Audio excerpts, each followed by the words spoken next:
Hello, everyone! We are here for some Mists of Ravenloft, Episode 5 tonight. The good ship, the Caprice Sun. I'm Lindy. I will be your dungeon master for this evening. Let's just go around, say who we are and who we're gonna be playing. Everyone managed to level up to level 2 last week, so yeah, let's start with a good old shiny pilot. Okay, Ron. cool. Hi, I'm Shiny Pilot, and I will be playing Ron Wesley, the lovable ginger young teenager, and I'm excited to play tonight and see what happens on our, hopefully, world-class voyage. Yes, fantastic little wizard boy. Going down to Mr. Magnus Deep Shaft. All right. Yes. I'm D20 coup de grace. I'm playing Magnus Deep Shaft. I just got the twitting machine. You did. And I'm at the same address and stuff. And yeah, thank you. Bye. Dwarf Paladin. He can smite now. Yeah. Boom. I do that. Ambara. Hello.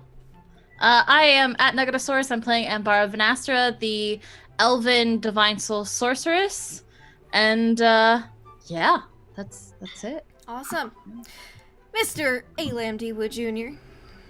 Good evening, Ms. Lindy. It's such a pleasure to be here. My name is Elam Dewood Jr. I like the music of Karen Carpenter and chicken fried steak, and I make my bed every morning. Excellent, excellent. Elam D. Wood Jr. Monster Hunter. Last but certainly not least, especially on today's seafaring adventure, Merrick Tenpenny. You're muted. Yes, muted.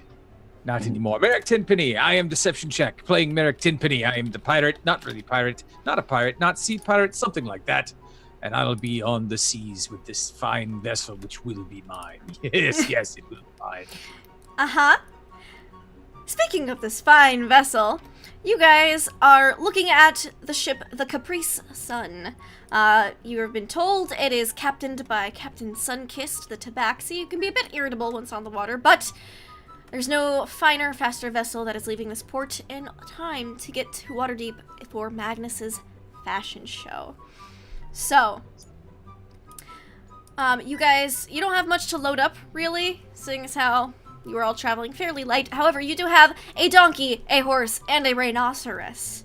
Are you planning on taking all three of those with you on this voyage? Rhino is definitely coming along. Yes. I think they all gotta come. Okay.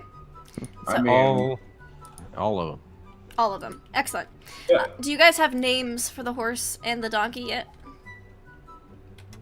Thundercloud for the horse. Thundercloud for the horse? Okay. Write I that thought down. we were going to call it glue. Sorry. Not yet, my man. Not yet, my man. Goodness, you're just gonna spook him. Monkey. You can think about the donkey name. We got Thunderclap, the horse, or Thundercloud, and Rhino, the rhinoceros. Wait, So- hold on. Is there a panther in a cage? There is a panther in the cage. We will get to that in a moment. Uh-oh. So you know that this captain rarely takes passengers on. However, Magnus has purse strings which can pull strings. So you guys are able to secure a voyage on this very fast, sleek vessel. It is completely loaded up with cargo thus far. They do have a panther in a cage. It is an exotic.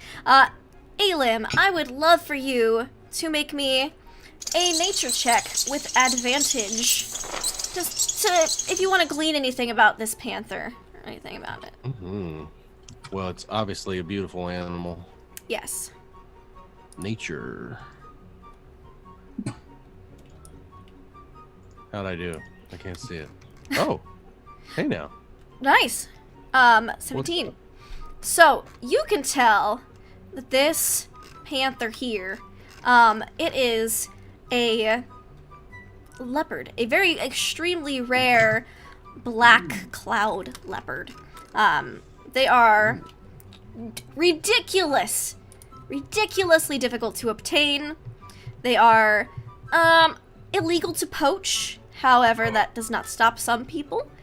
But generally, if you can have a license to get this animal as either a pet or through other means, you have a lot of money. So this is a very valuable creature, and it is in a cage on the ship. It appears to have food and water provided, but it does not look happy to be in this cage. I cannot. I'm on a ship of ill repute. They are able to load up the donkey, the horse, and rhino on that same side of the ship that the panther is on. However, it takes them a little bit to figure out how to get Rhino on board, because he's like, they gotta use like the sling to load him on, and he's a big boy. Cause Madam DM. yes, While we're waiting, do I notice any armaments, cannons, any armaments on this things of that ship? nature? Yes, you would notice. I believe there is one cannon on board. Let me double check. Or is it a ballista? Cannons aren't really popular in I this think it is. I particular think it area. is a ballista. Let me look. Ah, yes. The quaint nature of a ballista in this time and age. Mm-hmm. It's Not quite fairly like the- small, but it is able to shoot out weapons, Aye, ammo. all right. I know words. I'm scanning, just looking. Yeah, it appears there is only one though. Hmm. But it is a rather new model. It's very finely crafted. So, you also notice that you'd be able to tell with your see a sailor's eye that this ship has pumps to pump the bilge, which is, much better than using buckets. It's rather fancy technology, all things considered, that you've seen so far in the ships here. Oh, I've never been on a ship this big before. Those devices are ominous. Ron's gonna run around after like his curiosity kicks off, and he's gonna start pointing us to the thing. What's that do? What's this do? What's that up there? And he's just gonna keep doing that. Excellent. All right. The crew seems to be fairly occupied with finishing uploading the ship, especially quickly, as now they have passengers who want to go. It takes half the crew to just get Rhino aboard without him freaking out, but it is able to be done. Whoops. Cat jumped off my lap. I almost pulled my headphones off, but I caught him. So, if anyone's gonna be answering your questions, you might get us an answer here, that's the main mast, main deck, captain's quarters. But Merrick could probably be the one to ask questions. He seems to know his I'll see him bugging the crew, and I'll be like,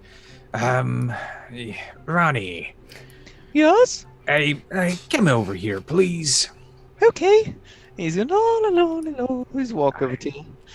Put my hand on his shoulder and like, I do appreciate your interest in the sailing ways, but a crew working on the ship trying to get it underway doesn't like people like you getting in their way, if you They know don't what I like mean. wizards getting in their way? Oh, I'll move out of the way. No. All the questions might be a bit much, so if you have something you need to know, do be asking me instead if you wish. Oh, you're gonna be my tour guide? Alright. Understand, it costs you 1 coin of some denomination for each question I ask, which will be fine since I'm keeping your purse for you. 1 coin of denomination. Okay. Aye. Good boy. Build up. Ron's gonna start asking you questions. What's that up there? What are they doing there? He's just gonna keep going. And then he's just, Merrick's gonna just create names at this point, just making up stuff. Sweet. excellent. That's the fly wassail. Yes, you. The fly wassail is the part where we put little boys like you when they're in trouble. We hide them high off the sea so they don't get wet. The fly wassail. That sounds like a Yes. great fun place. We'll hang you there later. Yay! Good boy. All right. Drink more rum. Yeah. Yeah. Yes, Magnus. I see you. Yeah, yes. I am going to get nude, oil up for some sunbathing. Do you? Of course, I keep the veil on. I was about to ask. Yes. Where on the ship are you preparing to sunbathe? I suppose up front, because that's where I should be. On the foredeck? Yep. Yes. All right. Just laying on the foremast. Okay. Ah, wonderful.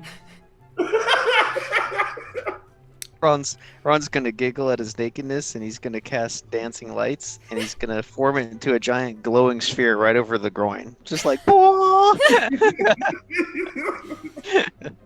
Magnus, you are a free spirit, and I admire that. You know, you live life on your own terms. That's rare.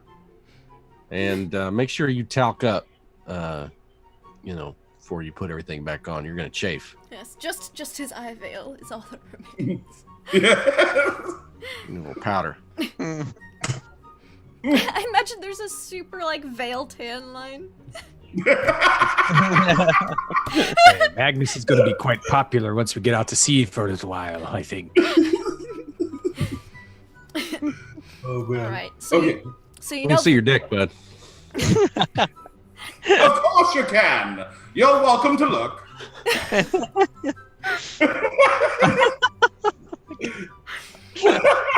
I take a look at it.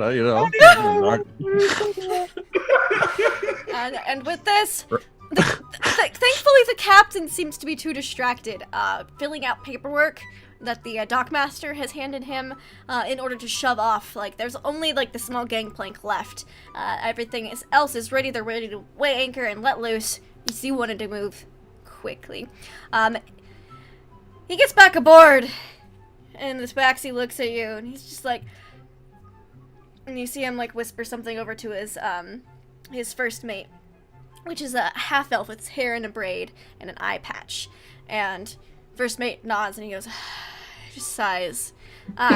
Anyone, if they wanted to have heard what he was saying, you can give me a perception check. It's only if you're Am I close. close enough? Magnus, you're probably not close enough. Anyone but Magnus, though. Magnus is showing how deep his shaft is. Yeah. All right. Ambara and Elam, you hear him go, what the fuck is this guy being naked on my ship for? Wait, is that the rich one? When is in the nod, and he's just I suppose we'll allow it for now. These And darn eccentric rich people. And he goes up to the quarter deck to do his captainy business. In the meanwhile, the ship has taken off. The anchor has been pulled. The ship's on the masts, sails, not the mast, the sails unfurled, and you guys are gliding out to the ocean. It's beautiful, beautiful day. Perfect day for sailing. Hardly a cloud in the sky. Good breeze. The first mate approaches Merrick, as Merrick seems to have the most sea legs immediately out of the bunch, as he just kind of walked around like he knew what he was doing where he was. Magnus did as well, but Magnus is also nude on the foremast, so he's not going to ask him. Or tell him. He's going to say, greetings, sir. I am, I know my name. Hold on. I had this written down earlier, and then I misplaced my... Mr. Monterey! I am Mr. Monterey, first mate to good Captain Sunkist. If you have any questions, please relay them my direction.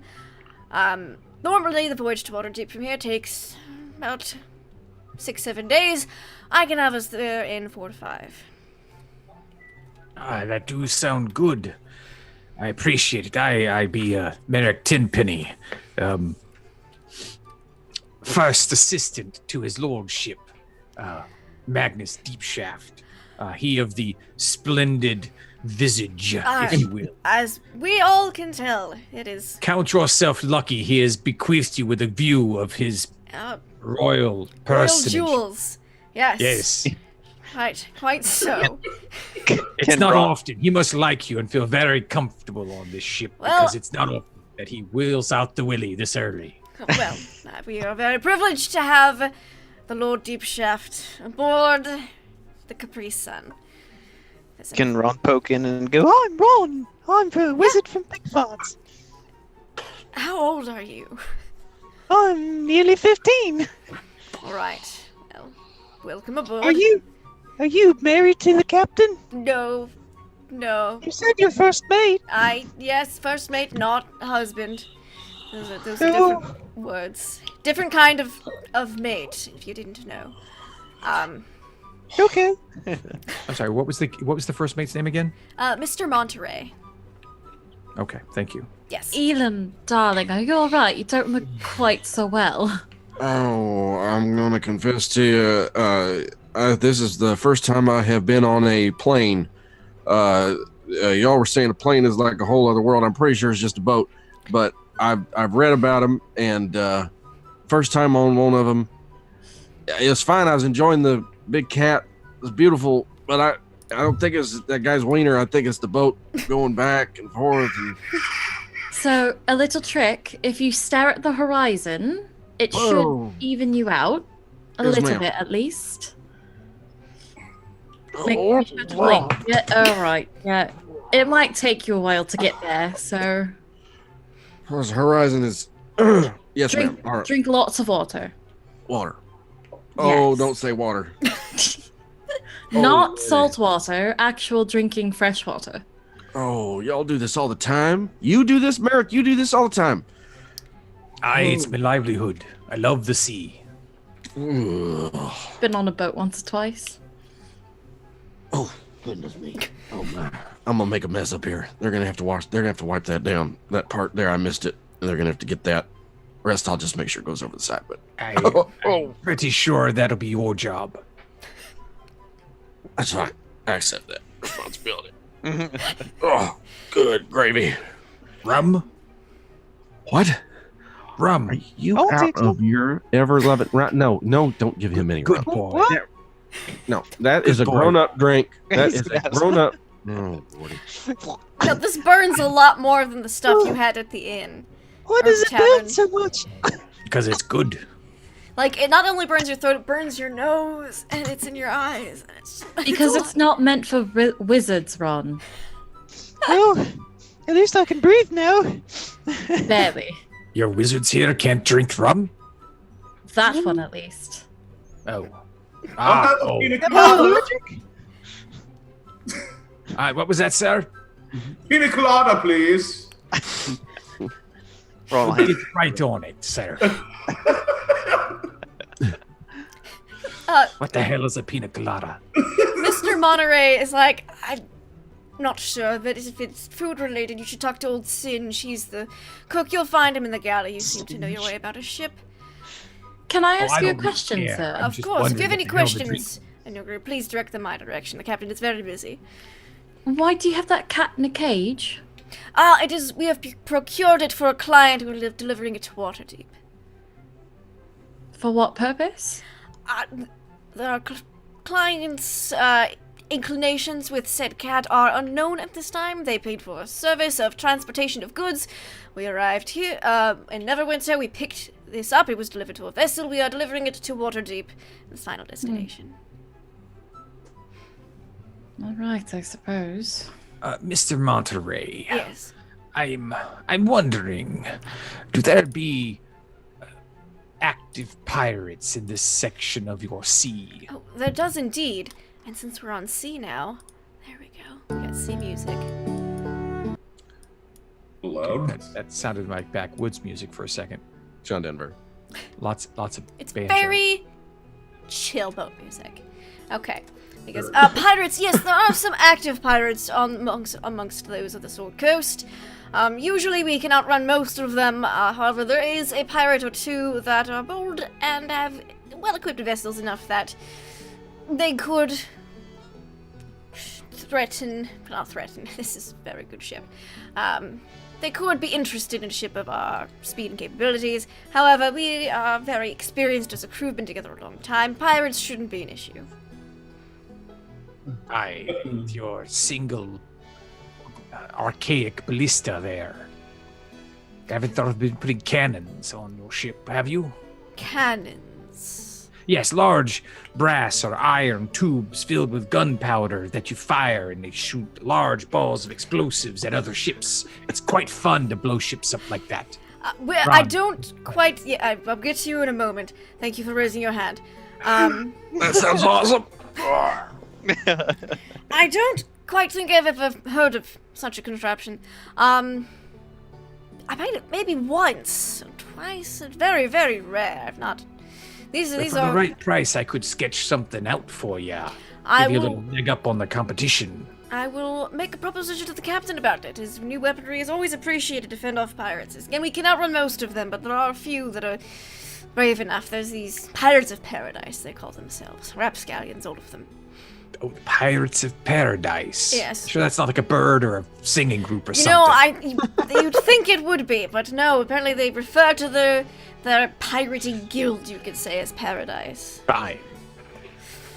So, but yes, young one, you said your name was Ron? Yes. Yes. Is it true that pirates have treasure? Pirates pillage from merchants and other seafaring vessels, sometimes portside towns, to steal their goods, and thus refer to it as treasure. Oh, well, do they always bury it where X marks the spot? No. That's a slap upside the back of the head. That's just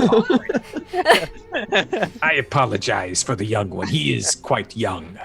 Yes, granted, we've had a couple of crew members on occasion come at that age.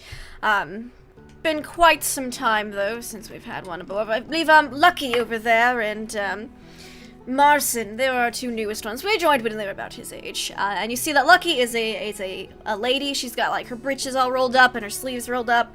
She's got a red bandana around her head, but she appears to be missing 2 fingers on her left hand. She's only got these 3 left. Okay. And then Marson is like a young elf lad, and he's got bunch of piercings like all over. But they Ron's eyes go wide like saucers and zooms in on each of the little effects like, whoa. What kind of elf is he? Is he a sun elf? He does appear to be a sun elf. Ah, alright. He's got very bronze skin, kind of like a slightly like strawberry colored hair. You'd My kind. imagine it'd be redder if he spent less time in the sun. It kind of bleaches it to a strawberry color. Makes sense. So he's all right. Well, I am going to make sure everything is in ship shape, if you will, and if you have any questions, please send them my way. And he'll kind of give like a little slight, barely quarter bow, more of like a nod of the head, really, and then check on all the crew as they're doing their duties around the deck. There's let's see, how many are there? 1, 2, 3, 4, 5, 6. There's about 16 crew members that you can see doing stuff around the ship right now, going up and below decks, securing things, tying things off and around, all that kind of good stuff. Can I stumble over to the cat? I would Yeah. like to as well. Sure thing. You read my mind. And I like, if she's heading that way, I put my elbow on Amvara's shoulder and be like, "I'm sorry, I'm here in your personal space. That guy tell you where they're taking this cat?" Yes, they're taking it back to Waterdeep. I guess somebody procured it. It is a beautiful, beautiful, beautiful animal. Yes, it is. I've never seen anything quite like that. Can I make an animal handling check? Sure, the cat is not happy. It's pretty agitated, but you can definitely make an animal handling to try to Can calm I it down. Oh, Oh, I spoke too late, I suppose. come on. You can make your own animal handling check at this point, Amara. Alright. Elam, you're guessing that this feline's no. sensitive nose picks up on the wafting seasickness off of you and is just kind of like hisses. It doesn't seem to be. Perhaps we shouldn't bother it right now. Yeah, you'd imagine it'd calm down a little bit once it gets used to the ship moving off, because it was fairly decently calm, and then you guys started moving again, and then it got a little more agitated. So. Right. That's an angry kitty right there. Its paws are Most- huge. Most creatures do tend to be angry when they're in a cage. Excuse me, I have to go throw up. Ah. Conveniently, there's a railing right over there. Oh, goodness me. This is not going well. I'm not handling this well. No, you're not. Ooh. Oh You my. see that there's a person approaches you, Elam, with a bucket, a rag, and what appears to be like a wet rag, and it's kind of interesting because their eyes are like snake eyes. They're not regular like person eyes, and you notice they have a couple patches of scales on them, and holds the bucket out to you. He goes, "Here. That way, if you miss the railing, you can still have something to clean up with." Thank you, young man. Little weirdo. He's got a bunch of snake tattoos going up his arms too. They actually like the mouth of the snake is on the back of the hand, and it looks like it curls up. Ron instantly thinks he could do sock puppets with his hand. Somewhere there's a couple of disappointed parents. Ouch. Yeah. I don't think it's entirely kind of you to be judging someone who just gave you a method of cleaning up your puke. All right, I'm cranky, Ambara. You're right. When you're right, you're right. Yes. You'll be fine, I promise. Here, have some water. Right. Thank you, my dear. All right. Can Ron try and wander off? Yeah, there's only so many places you can wander off to, so definitely. Can it go below decks? You can definitely go below decks. Below decks, there is a bunch of barrels and boxes and chests and spools of fabric that have been wrapped up in like waterproofing, like waxed paper and stuff, and sacks of rice and grain and stuff. Ron's gonna be nosy and just be peering into every barrel, every box.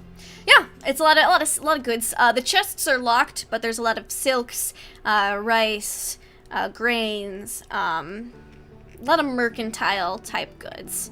A little bit, finer quality, not just like low grade. Like you're looking at this and you're like, oh, this is top notch quality right here. Okay. He'll just entertain himself below decks. Okay. For a few. Yeah, some of the crew look a little relieved when Ron is like the silence that Ron brings with him as he leaves, and they're like, and they get back to whatever it is that they're doing. Does anyone get Magnus his pina colada? Is the question. Nope. All right, Magnus, your pina colada never shows up. I'm thirsty. Strange. All right. I'm gonna get up and then do some jumping jacks, a few push-ups, Yep. like a handstand split. Okay. One Yeah. of those. Just all sorts of things. Nice and slow too, right? Yeah. Yeah. Gotta maintain that physical. Then I'll stand up and be like, all right, anybody ready to wrestle? All right. I'm sorry, what? Y'all get that the hell away from me. Give me a persuasion check, Magnus. All right. It's looking at me. It's like smiling at me. I swear to God. Oh, Lord. With a 22. Yeah. You see, a halfling woman walk up. All right. I'd be willing to wrestle you. I finished my duties for now. What's the rules? Are we playing with no rules here? This got weird fast. No holds barred. Merrick tries to get Elam's attention, and he's like, "I've got 2 on the little one." I see that. I've met you too, and now I want a drink. He pours out another rum and passes it over. Trick is keeping it down long enough for it to kick in. All right, so there's this halfling lady. She's keep pretty. her eye on the horizon. She's like, Sorry. all right, what's the rules here? Are we playing with no rules?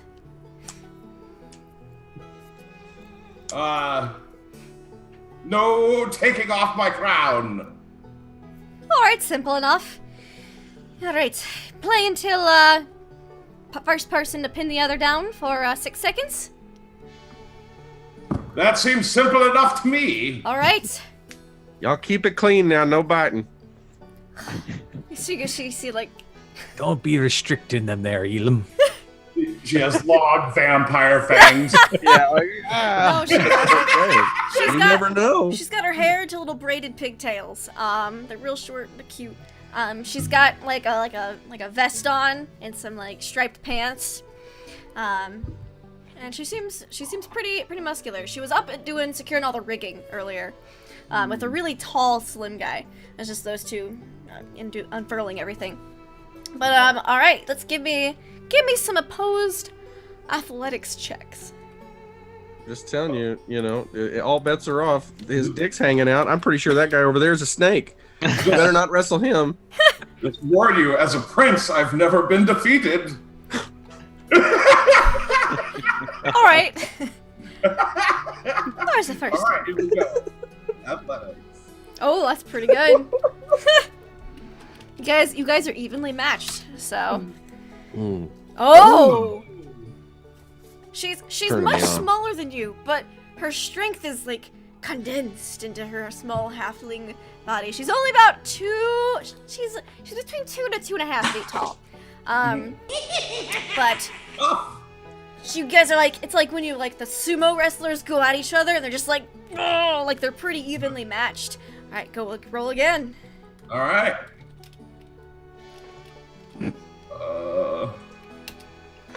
Oh.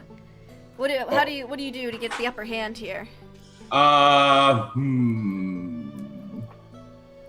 suppose sweep the legs. Sweep the leg. You sweep the leg, and she's not expecting it. She's so focusing on this upper torso battle of wills that her legs are completely unprepared for the sweeping, so to say. And what are you sweeping your legs with? You hear the wind get knocked out of her a little bit. Roll me another 1d20, or roll me another athletics check to see if you can pin her. Okay. You got her down. Uh-oh. Oh! When you get down, as you like go down to pin her, she takes your forward momentum and flips you over her, so you're both on the ground. We're both on the deck of the ship. Uh-oh. All right, let's go again. See how This has never happened before. Uh-huh. Uh-oh. Never know. Oh. Okay, Oh. so she's on top of you. You're not quite sure how this happened, but she's got your arms pinned to the sides. If she keeps this up for one more round, she wins. See if you can Uh-oh. break out of it. Okay. She's gonna hold you down. Headbutt her. I'm out! Time out. She's looking at you like, what in the world's a timeout? Hold on. Why am I not rolling? I don't Don't know. quit now, you'll lose your momentum. I must be lagging or something. You must be. There you go. 19. All right. She's got you pretty pinned, but you did throw her off with the timeout, so she's gonna have to make that roll with disadvantage. So you're able to escape it. Yes. The timeout really threw her for a loop. She's like, "What's a timeout?" And so you're both like neck and neck again. It's a noble's trick. It's a noble fight real dirty. All right.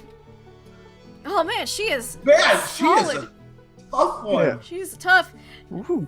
She sees through your timeout, and she puts your arms smacked by. She's like, "You're not fooling me twice." She's gonna hold this for 6 seconds. Let's see if you can break out. Okay. Yeah, another chance to bust out of this. Ooh. You do. You're back to being even. It's like they're they're rolling, and then like she'll get on top, and then he'll get back on top, and then she'll get it's like they're rolling all around the deck right now. She's rolling really well. It just means when something comes to calculator, it's gonna be shit. All right. Well, I think.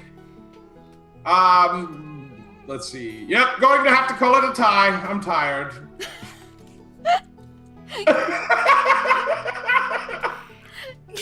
Give me a persuasion check.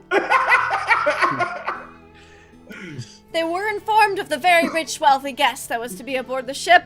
So when you say, "We'll call it a tie, I'm tired," she kind of just shrugs and goes, "All right, I'll take that this time." And and when she says "this time," she kind of just like boops you like right in the chest. Boop. Okay. So that happened. You saw a little halfling woman. You see a couple people like saying, "Oh, nice moves, Bone-Size." She's like, "Did you think they weren't going to be?" She must be related to Imp. Weird halfling cousin of dwarf. Yeah. So they had a little wrestling match. Unless there's anything else anyone wants to do, the afternoon will fly by into evening, when the first meal is being served. Merrick, you know it's fairly customary on ships that you get like a late breakfast and an early dinner. Like they don't really do lunch. Isn't really a huge thing, because you don't want to eat in the heat of the day on the sea. It's just not great. Plus, you gotta cut out one meal to save on money. That too. So it's very nutrient dense food in the morning and at night. So Just like we only pay on the 1st and the 15th to cut out 2 weeks of pay. Yep. Smart move. All right. So you see, Pirates. you got this food. It's like a big stew pot, and everyone's getting all the sailors are instantly lined up, and they've got bowls. It smells pretty good, actually. It smells surprisingly good for sea rations, Merrick. Oh, okay. It smells, and to everyone else, it smells all right. It smells like stew. So you see that the chef's a pretty portly guy, who only has like half of each eyebrow, like the front halves are gone. And it looks like they've been singed off one too many times. Okay. And he's got a little mustache to a little goatee almost. Not mustache, little goatee beard. Little Fu Manchu. And you're guessing this is Old Singe. And like one half of his mustache is a little shorter than the other. You're guessing it also got singed off because it doesn't appear to have been cut. It's kind of like, a little bit of burnt, like curled bits at the ends. It does happen. He gives everybody their ration of food for the evening. It is actually a good salt pork stew. There's vegetables, there's salt pork in there, and a little bit like a roll. It's not like hardtack because you've just gotten new rations from being at a port, so it's an actual dinner roll with some stew, and that is your dinner. All right. This is what sea people eat. Old Singe is like, "Oh yes, indeed, this is exactly what we eat on sea. This is our typical fare. I'm the cook. If you need anything, I'm more than happy to probably whip something up for you." Your lordship, sir, this is normally better than the average sea fare, if I do say so myself. So, hats off to you, Singe, sir. Oh, thank you. It is a compliment. I will take it graciously. Thank you, thank you. He's got like big rosy cheeks. He seems to be a pretty jolly like ship's cook. Did you bring me my pina colada? I sent a cabin boy with you, with it off to you, sir. Did he not get there on time? He never made it. I'll have to chastise the youth. I don't think you don't get to work, man. Freaking you. You know when your parents like the food too much and you wish they'd shut up about it? I think that's how Elam is right now. Oh my word. What is y'all? Stop the show, stop the boat. I gotta write this down. Mr. Monterey says we're not stopping the boat. Oh mercy me.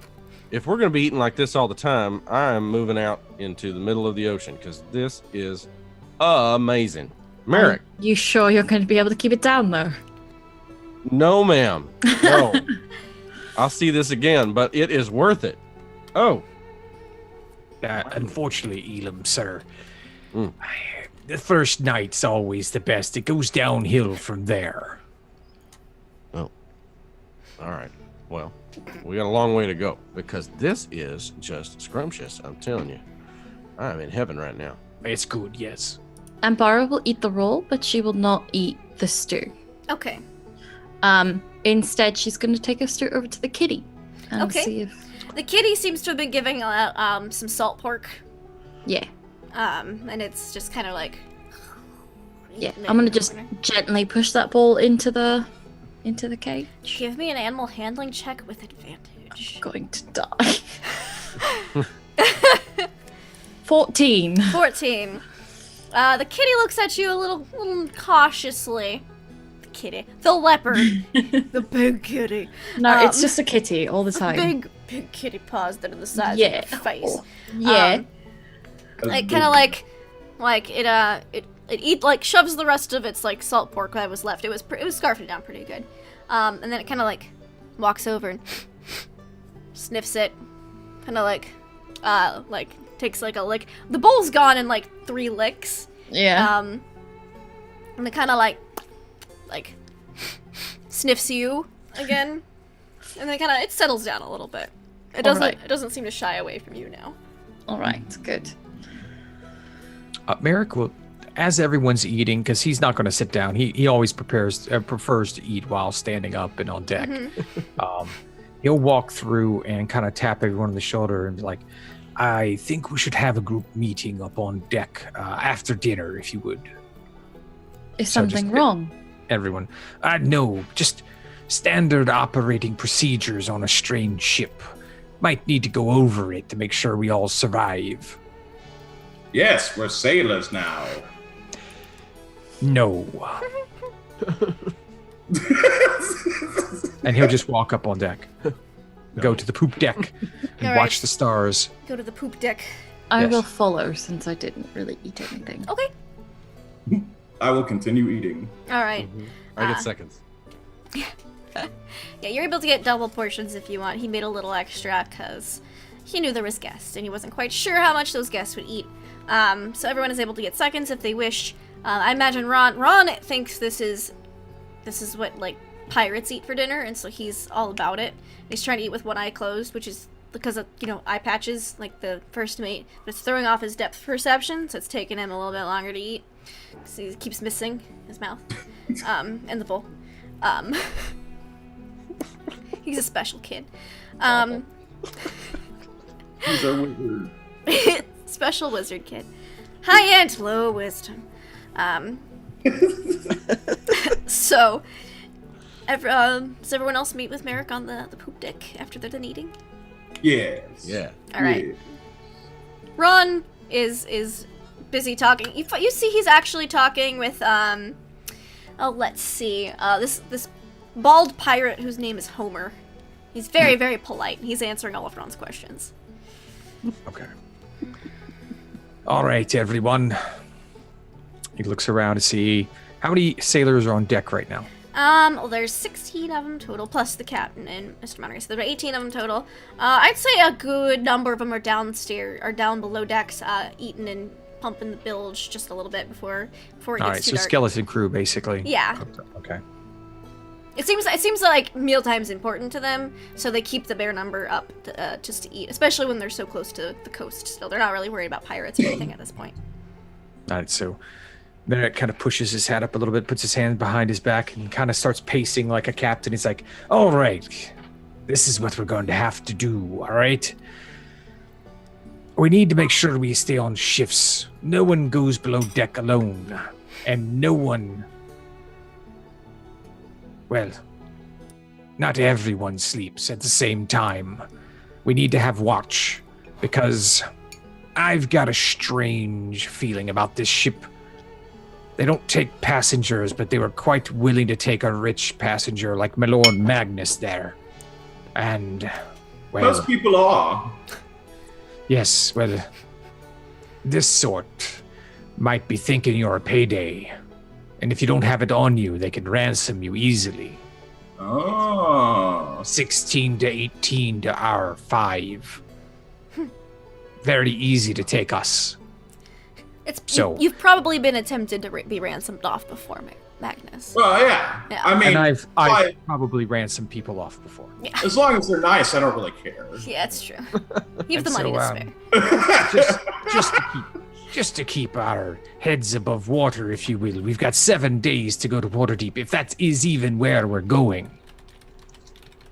So I'm going to try and get in good with the navigator and see if I can see the charts and make sure we're going in the right direction. And the rest of us, well, we'll just switch off on watches. No one goes alone. You get the drift. If I miss my show, there'll be hell to pay. Of course, your lordship. And Bara? Problems? No. I mean, it makes sense to be on our guard. We don't know these people, so I suppose I'm on board with it. Thank you. Ilum? Yeah, they're weird, and I don't like them. I'm pretty sure that one's a snake. So I'll take There's first weird watch. people on my world. In your world, yeah, that's Yes. slang for something, I'm sure. So then I'll take first watch. I don't plan on sleeping anytime soon. I'm gonna need to walk the poop deck, which you called it, which I think is hysterically funny, by the way. And I don't digest this understand the humor. a little bit. Well, it sounds like poop, you know, like waste, like feces. It's a joke. Oh. Never Get put it? it like that before. You've been on a boat this long that only just now occurred to you? I'm not 5. Oh. Well, we'll get you there. Thank you. No, first watch is mine, and I agree with everything you just said. And you know, it'd be real easy to take this big naked rich guy here and, you know, do all sorts of nasty things to him. So good looking out. Magnus still naked? Yes, I was about to ask. Yes. I Sure. fully expect him to be. I mean, yeah, man, armors are comfortable. Why would I wear it all the time? Your lordship, how do you feel with the plans we're making for your safety, sir? Pretty good. Maybe you should be my head of security also. Of course, sir. I'll make sure no one but me ever ransoms you off. I don't think that's how that works. Sure it is. I'm pretty sure that's how it works. Why That's would you all my ransom off your oaths. lord? That doesn't not. I'm very confused. My ways are probably different than yours on this world. We're a little bit more cosmopolitan, if you will. Sure. Pats you on the shoulder. It's okay to be a native. It's all right. And then he goes back to the edge of the deck and just watches the sun. I mean, watches the moon over the water. Mhm. Yeah, the moon's rising, the sun is set. The sky's still a little pink and purple in places, but it's a beautiful day. Beautiful first day out at sea.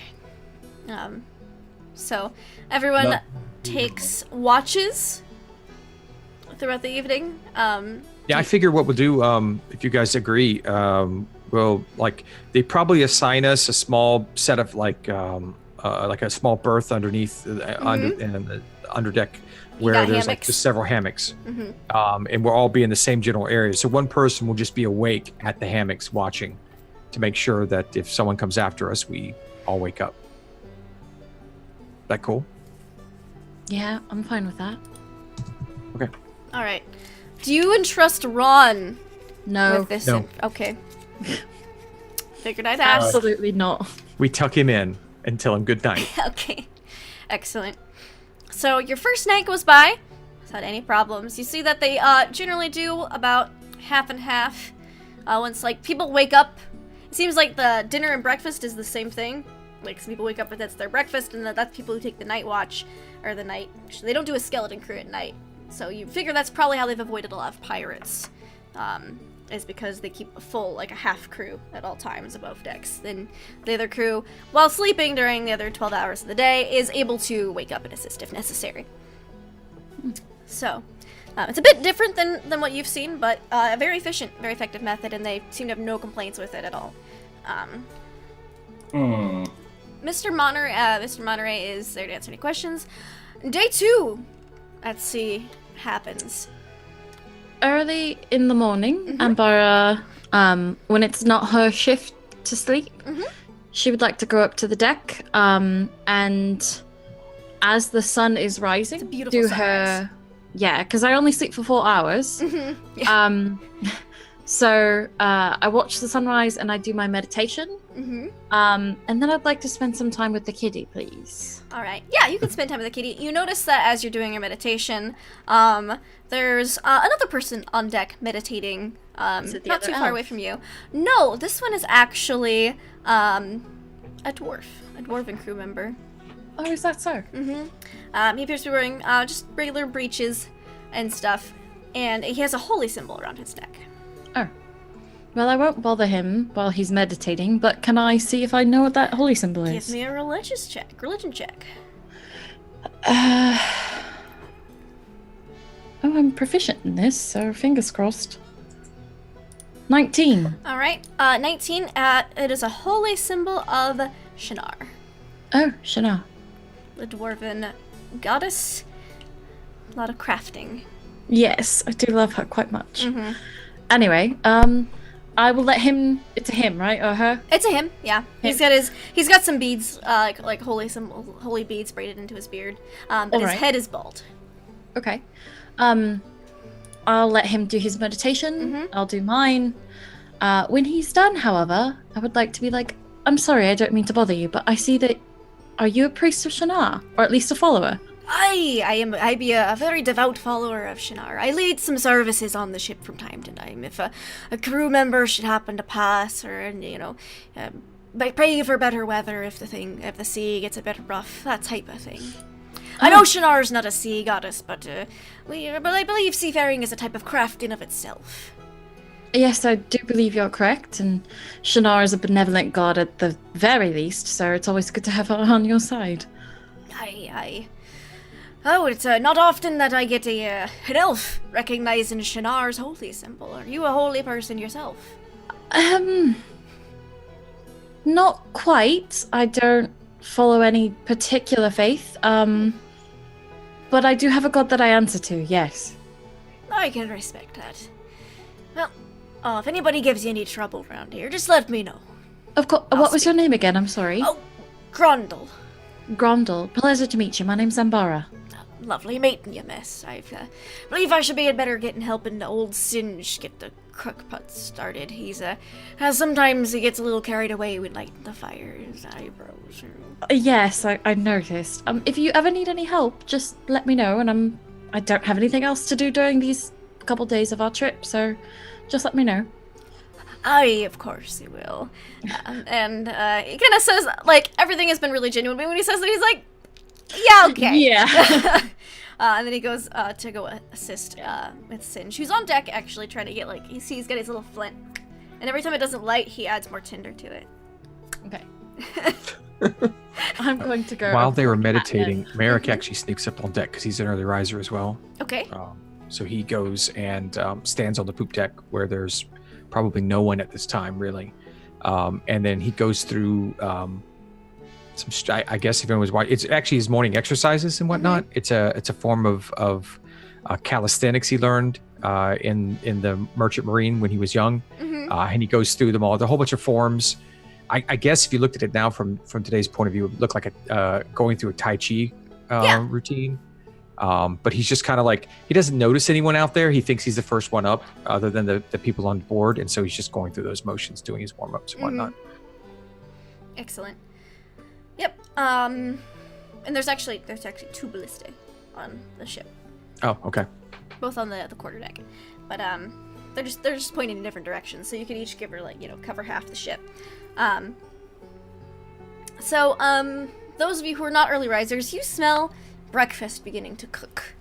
And that's probably what wakes you, is the smell of food cooking. I It smells pretty usually am an early riser, but I slept late. Yeah, because- it took a lot out. Yesterday took a lot out of you. What? Give me a Constitution saving throw, Elam. Speaking of which, just to see how that affects your day to day.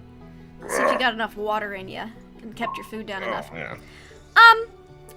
you're not suffering from yesterday's exertions, but you don't feel a ton better. You're like, still not used to this, but you don't feel any worse for it. You don't feel dehydrated or anything.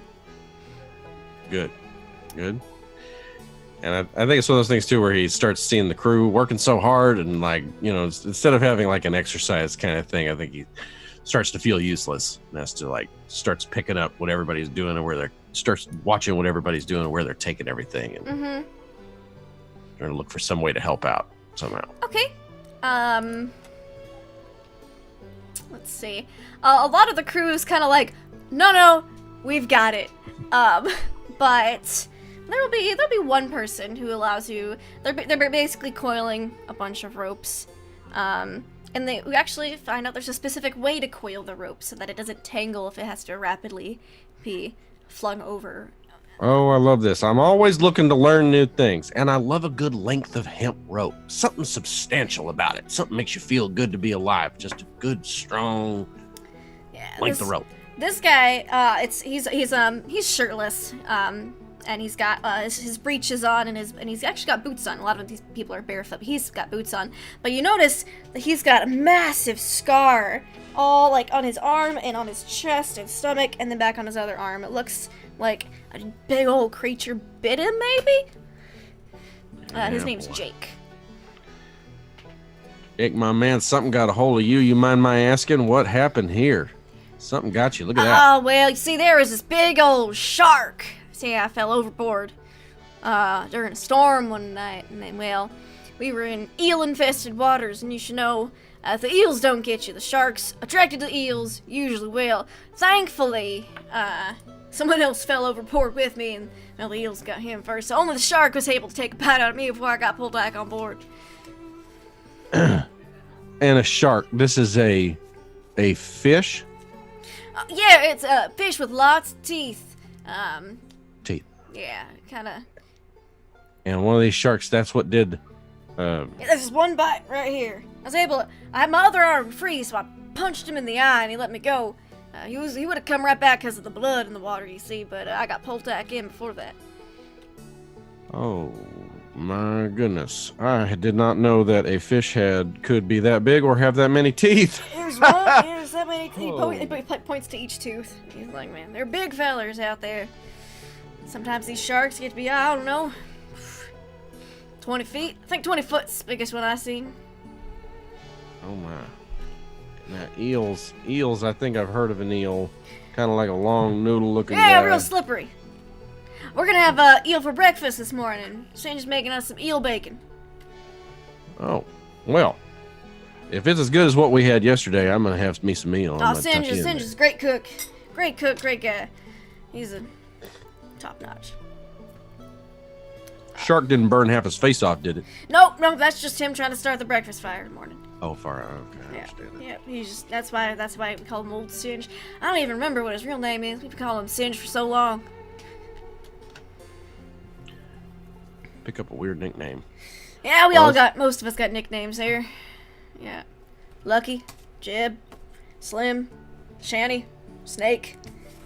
Well, I mean, Marson's Marson, but he just kind of points out all members of the crew. Sure. The guy he calls Snake is the one with the eyes and the snake tattoos. Yeah, I'm steering clear of that guy. Oh, he's not that bad. Snake. But if he says something about the world eater, just nod and smile. Just nod and smile. Okay. A little fanatical about that. Where you want this rope? Oh, right here. Give me a dex check. Let me see how well you coil this rope. I'll give you advantage because he was showing you how. Come on. 16. Not bad. It's decent. He doesn't go back immediately behind you and fixes it. Okay. So. It's like coiling an XLR. You got to flip your wrist on every alternate loop to get it on the back. All right. Breakfast is a tasty eel bacon cooked in some of the salt pork fat from the night before. So it's got a slight like pork flavor to it, but it's eel. And like some like grits type thing. But you think the grits are made from rice. So it's pretty good, pretty tasty, very salty. Not bad, chef. Oh, thank you. Glad you I'll are put- enjoying it, my lord. Grits on one plate and then all the meat on the other. Mm-hmm. And I'm gonna take the meat to the kitty. Okay. Kitty actually perks its ears and head up when it turns to you when you walk over with the eel. Set it out. All right. Give me another animal handling with advantage. And if it'll let me, I'm not gonna push it right now, but if it'll let me, I would like to give it a little scratch. A little scratch. Well, let's see. Oh, 17. 17.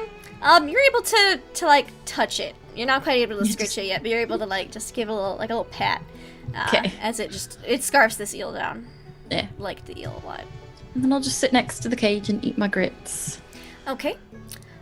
During that day, second day at sea, you see that there are some dolphins that are jumping alongside the fish. These actually are spotted dolphins, so they kind of have like polka dots all over them. They're real cute. Cool. We must capture one. You say that? No. No, because they'll totally capture one. You kind of want one. Okay. And you see, you say, must capture one. You see one of the guys, you see like there's one missing like his right ear. He's like, alive or dead, sir? Alive, of course. I Alive. wanna ride it. Alright, well, we'll see what we can do. Much better at capturing him dead. Isn't that bad luck to be assaulting the little fishies that swim with the ships?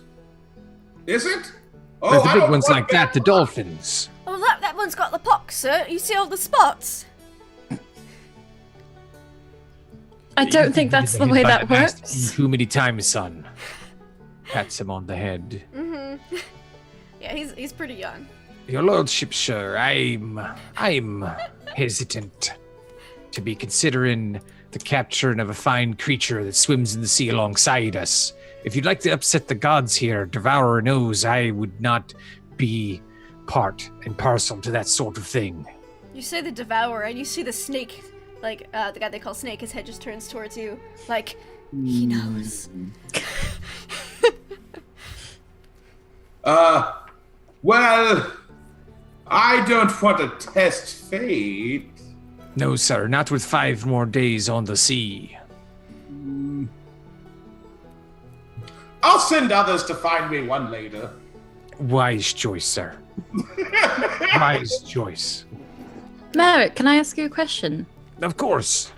This morning, what was that thing that you were doing before the sun what rose? The movements and such. Oh, I am. It's something from my early days with the merchant marines. It was a calisthenics that we learned. We didn't carry very many armaments on our ships, and so we had to protect ourselves from pirates. Little do we know it doesn't work that well when they have guns and we have gumption. So, yeah, I've just kept doing it. It reminds me of the days before I changed careers, if you will. Would you mind teaching that to me? Sure, if you wish. Are you up every morning? Yeah, I only sleep for about 3.5, 4 hours every night, so... Oh. Ooh. Creepy. Just All right.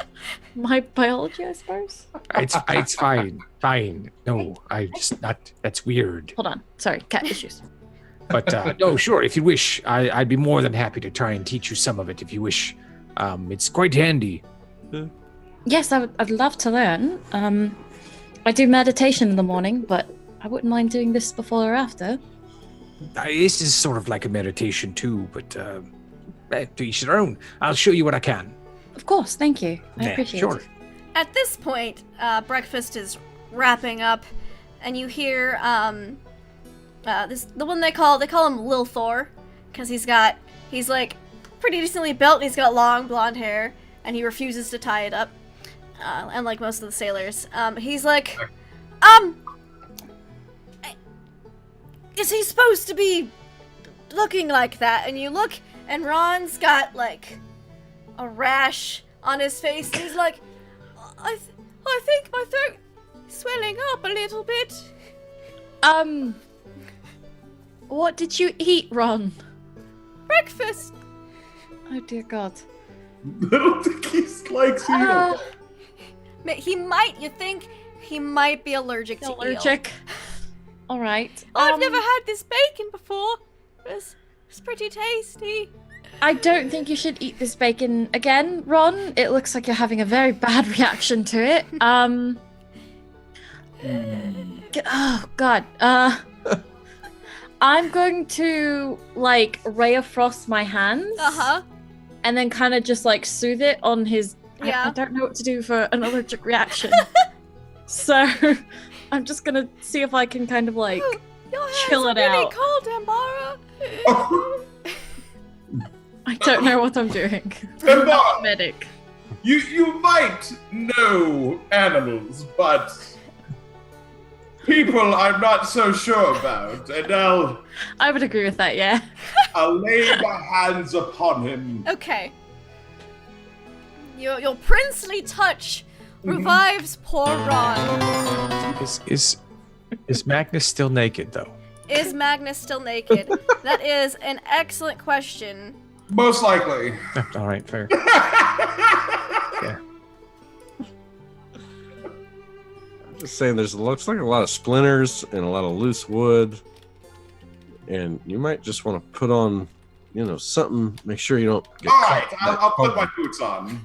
Good call. But your princely touch revives him. However, his allergic reaction has taken a bit out of him, so he's retiring to his hammock until the. Right. Well, he's not dying. He's not dying. No, he's All out right. of anaphylactic shock. You might require some time to recover. Oh, I think so.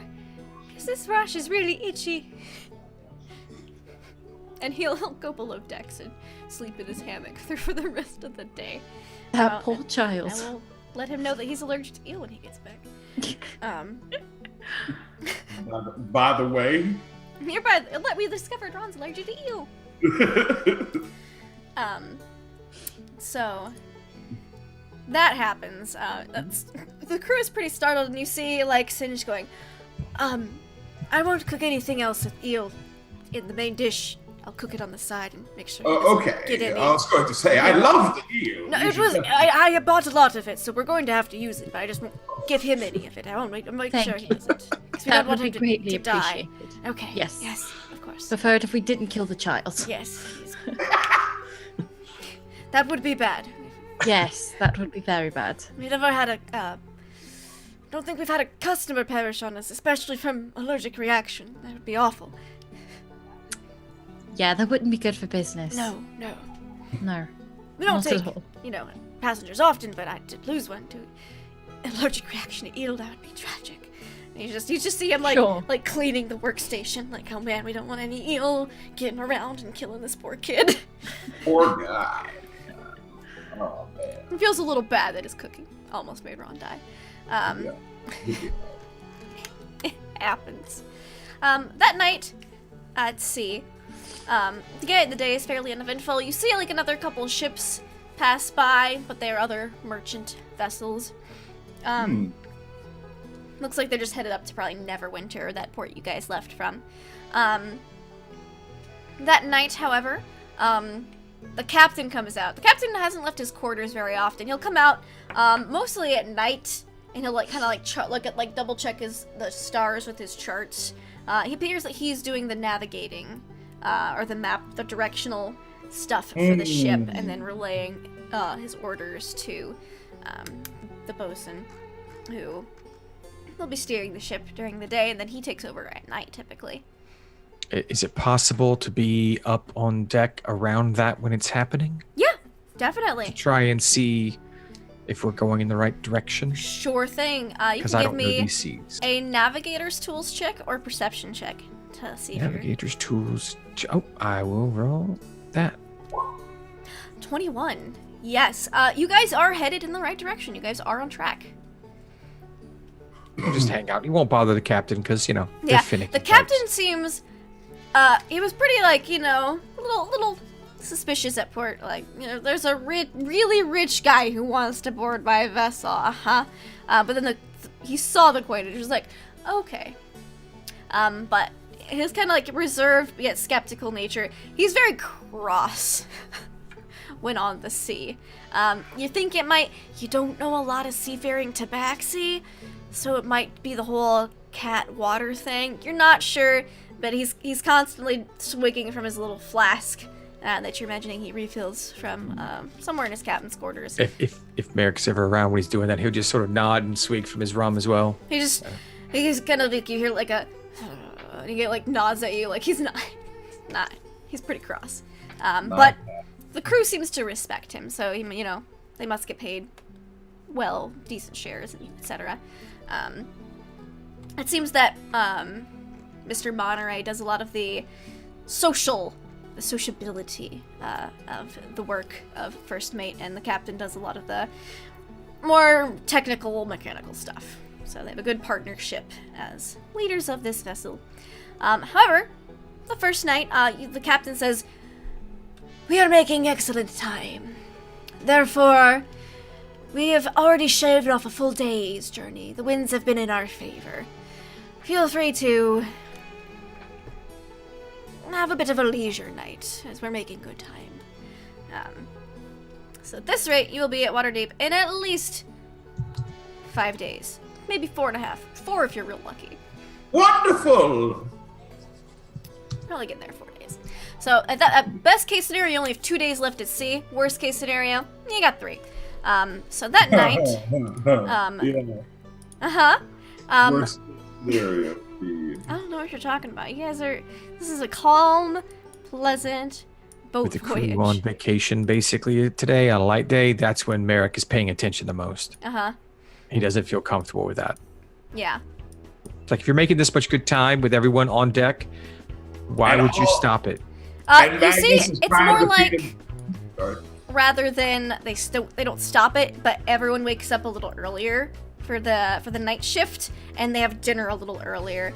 And the one they call Shanty, he pulls out. You see a couple of them pull out instruments, and they'll play a little bit of music during dinner. And couple of the people get into it, and they have little sea jigs while they're just having a good time. It seems that this crew has been working together a long time. It's almost like they're family. You can tell this, Merrick, because you guesstimate at even the youngest ones here. They've probably been working together for at least 10 years or so.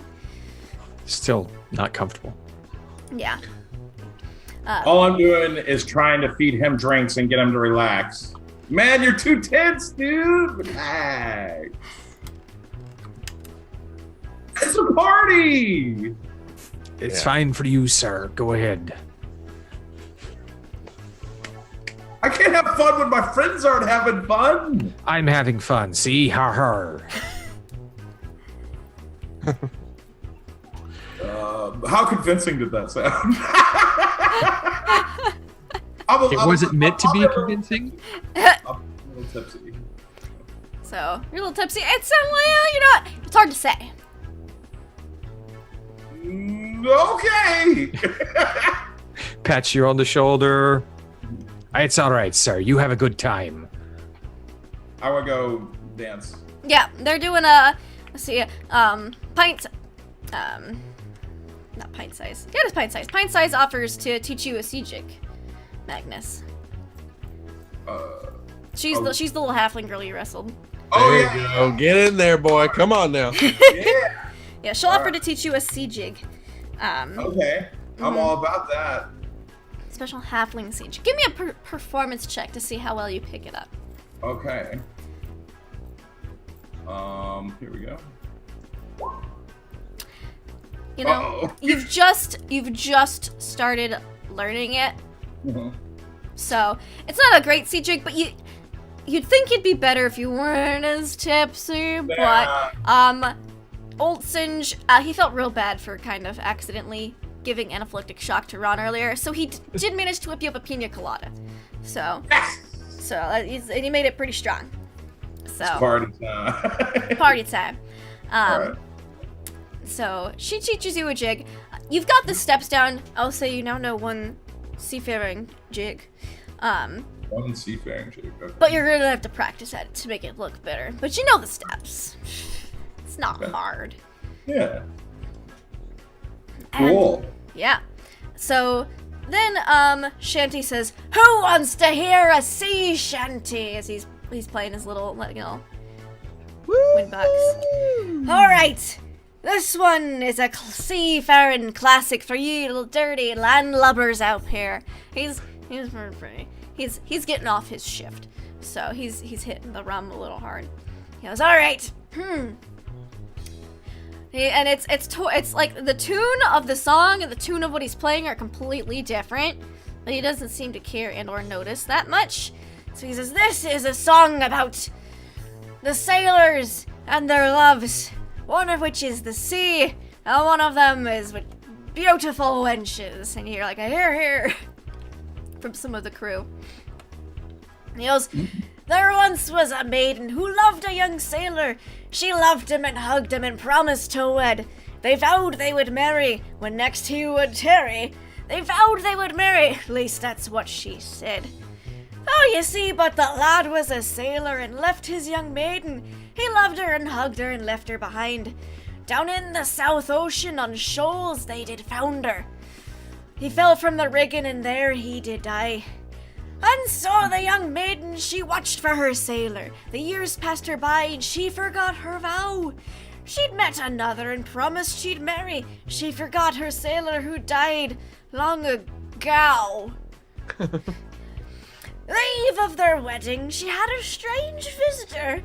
He smelt of the sea and was draped in the weeds. His flesh was all rotted, for it was her sailor, come back for his maiden and word and indeed.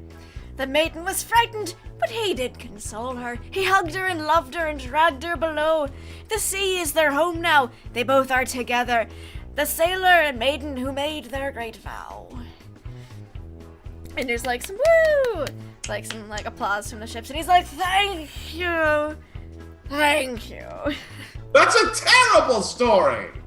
This is why you never promise a sailor you'll marry him. And he's like, taps like the size of his nose. Like, you gotta be in the know. And the night goes on. The music goes on for the course of dinner, maybe a little longer, and then they pack it up. It seems that, it's a pretty good way to keep the morale up. Everyone seems peppy, everyone seems good. And eventually... Merrick's not having any fun at all. The party dies down. Uh-oh. Back at sea. Everyone resumes their normal shifts. Alright. And the second night at sea goes by uneventfully. The third day at sea, it's not as beautiful of a day. You see that it's a bit overcast when you wake up. Oh. I know. Weather. I mean, just my mood is now overcast also. Yeah. You see that the dawn breaks. The sea's changed a little bit. The water is a little bit murkier, and it's a bit white capping a little bit as the wind is picked up. Along the horizon, you can see in the distance there's some dark clouds gathering. And you see like a couple of faint flashes of lightning. It looks like a pretty big storm, but it's still a good ways. A good ways off.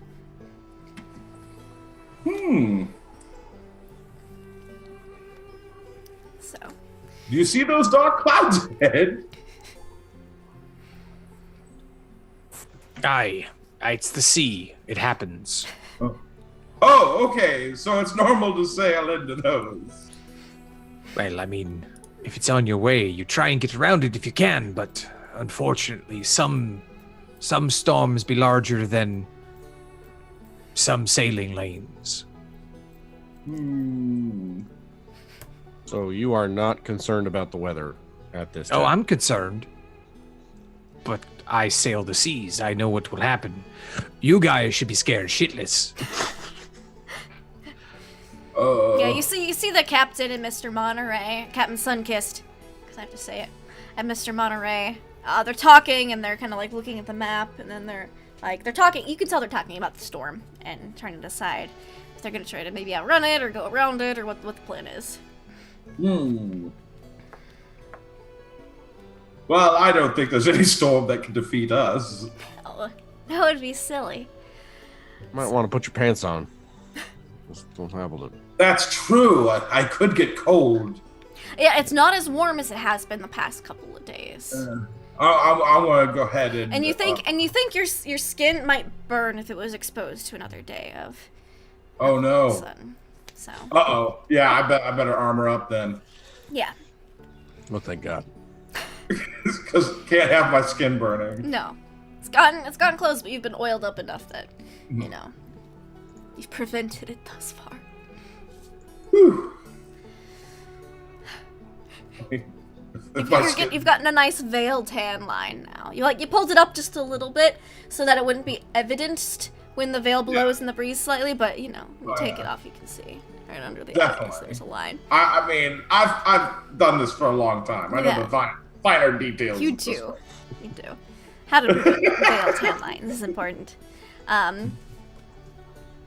You see, Mr. Monterey, because he sees you guys looking at the storm, he approaches you. He says, "Oh, the captain has decided that we are going to, the storm looks rather large, so I don't think we're going to be able to outrun it. However, we can still keep our good time and our good lead if there's an island over yonder, and if we get to the lee side of the island, we should be sheltered from the storm there and let it just pass over us, and, I think it looks like a quick-moving storm, so we shouldn't lose much time, especially if we're in the shelter. We won't have to waste more time trying to navigate around it. So we can just batten down the hatches and ride it out there." Oh, good. There's no possible way I'll miss my show. Oh, we would hate for that to happen, my lord. Lovely. I hate to question the wisdom of your captain, but knowing this, the coastline from, what was that place, Neverwinter down to Waterdeep, we shouldn't be too far off the coast. Wouldn't it be safer to find a port or a bay or... Unfortunately, it's a bit rural where we're at right now. There's not any bays deep enough for this vessel. We are a small vessel, but a lot of cliff sides right here where we're at particularly. The lee side of that island up there would be most advantageous to keep our time and shelter the boat. Until the storm passes by and the winds change, and then we're blasted from the other side.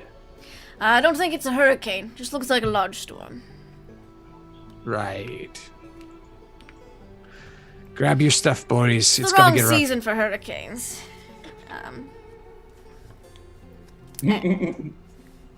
Fine. And you'll see them.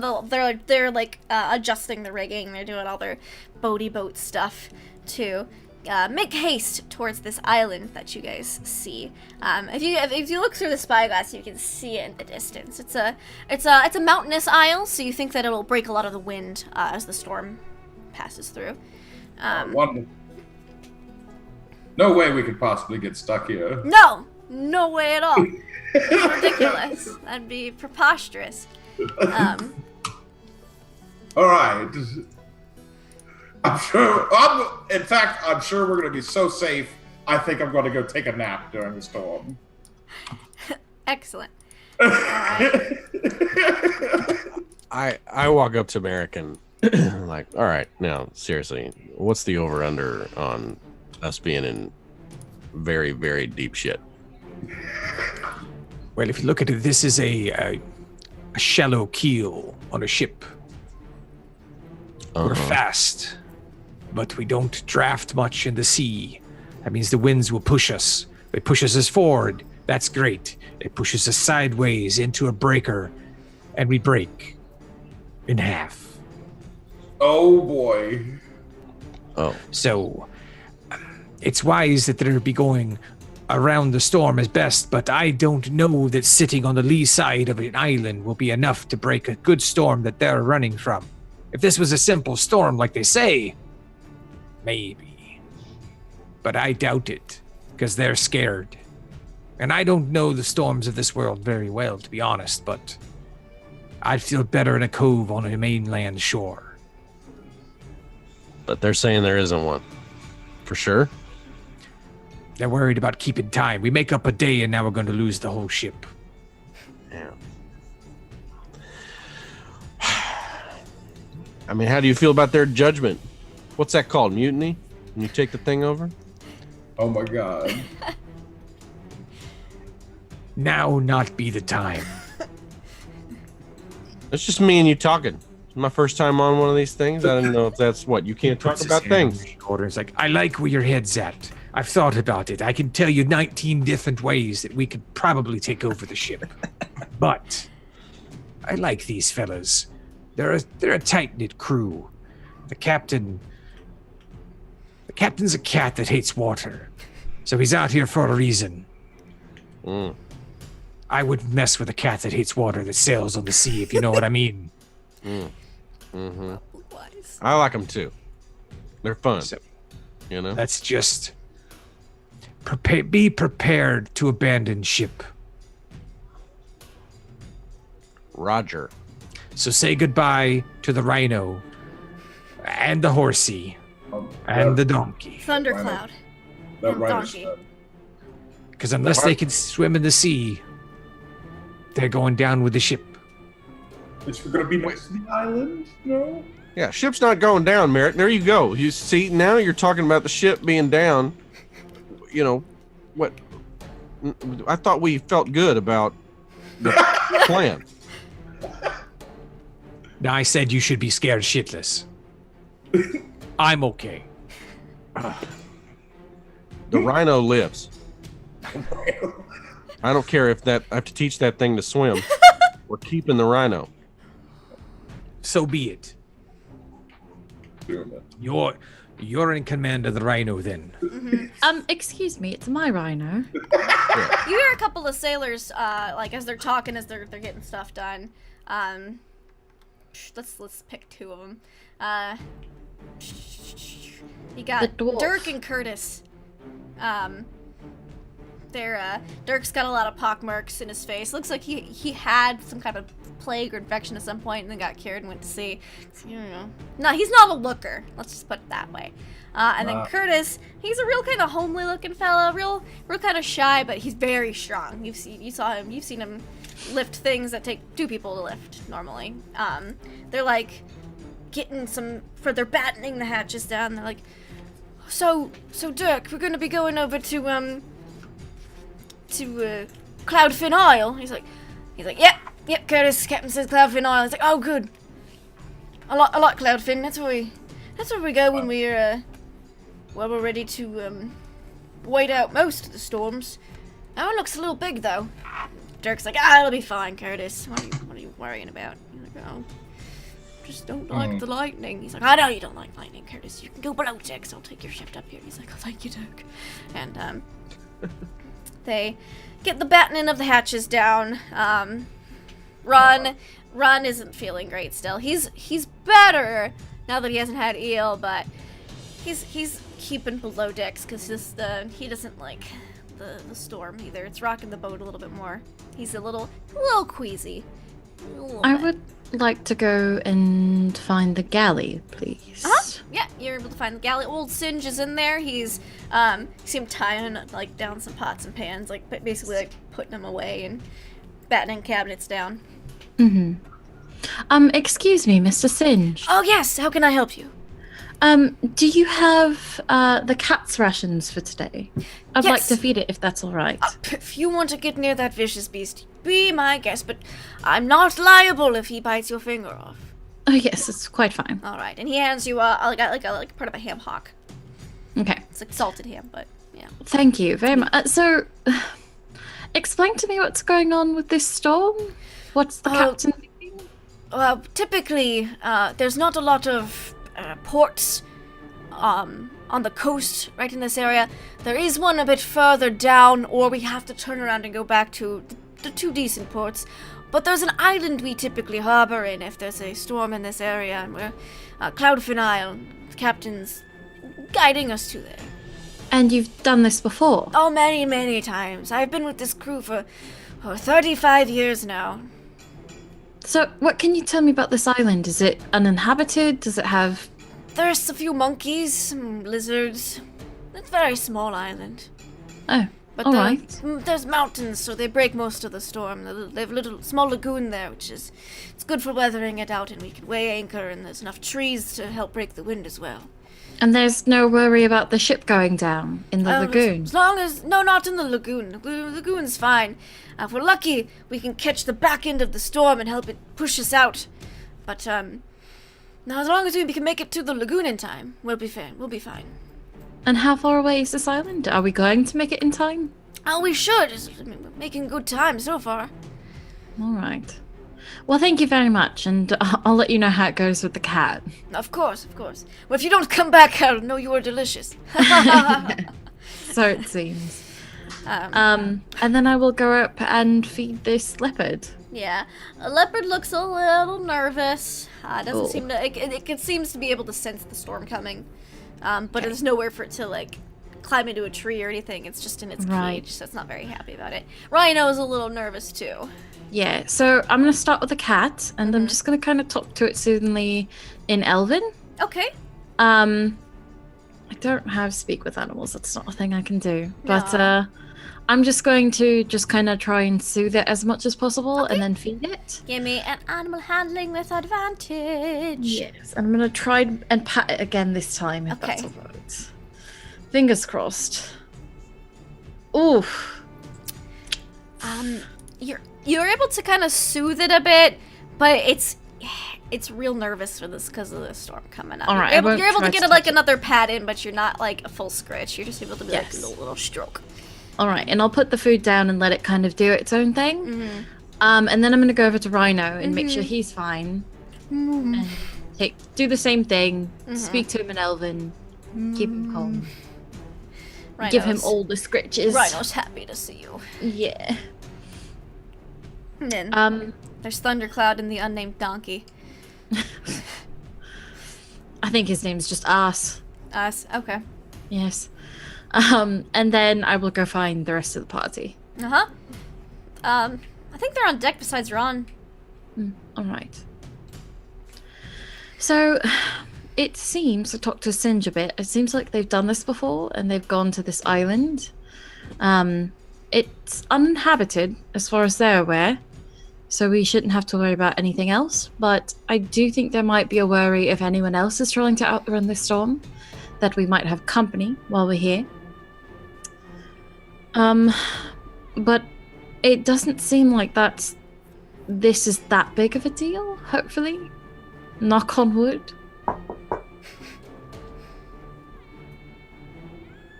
I've looked at the storm. I've sailed before. I don't know these particular storms in these waters, but am I really feeling concerned about this storm? The thing about storms, on the sea, is that it can sometimes be unpredictable. The storm itself isn't a huge size, but it appears to be moving very quickly. So it's not like a huge storm, but it's fast moving. So you think that if you get to shelter, you're gonna be fine. Okay. And this island is the closest source of shelter. But it doesn't look like it's not like it's a hurricane. It's not like as far as you can see storm. It's like you see like a storm, like a conglomeration of clouds, but they're moving fast, if that makes sense. So basically just trying to outrun it to shelter, to break some of the wind and the waves to get back out when the seas calm down a bit. So mostly just go either way. worried about keeping an eye on it to make sure it doesn't change is all. But it doesn't, there's no way it could get huge. I mean, there's not enough time for it to get massive. So you guys keep sailing along. The hatches have been battened, and everyone is preparing for this storm. You see some sea fog start to roll in, which is a little unusual. As soon as that happens, can I kind of reach out into the weave and see if I feel anything familiar? Yeah. All right. Arcana, correct? Yep. 14? 14? Anything familiar? This is definitely... It's not as wonky as it was at the town, Odiare? It's not as wonky. There's something a little wonky about this this mist that's rolling in. Marek, is that typical? Is what typical? The sea fog. Right, there's fog on the sea often. It just happens when the temperature of the sea might be different than the air temperature, and a thunderstorm like that might be dropping the ambient air temperature down a bit. I've got a bad feeling about this. You're currently in the calm before the storm. You can definitely see the island now without aid of a telescope. It's getting larger, but it looks like the storm's gonna start hitting you guys before you make it. They don't seem that worried about it because it's just the beginning of a storm. But where is everybody on the ship when the storm hits? Merrick's going to suggest to everyone else to go below deck. Okay. Does everyone And else? then he's going to go stand on the bow. Okay. Where do they have Rhino? He's too big to climb down the ladder to get below deck. There's no stairs, so he is on deck with the leopard, the donkey, or ass, and Thundercloud. They've been given extra leads and harnesses and attached to the ship, so that way they don't. Okay, I'm gonna stay with Rhino. Okay. Me too. Okay. Does Magnus go below deck? Yes, but I'm staring out the porthole at this ominous fog. Yeah.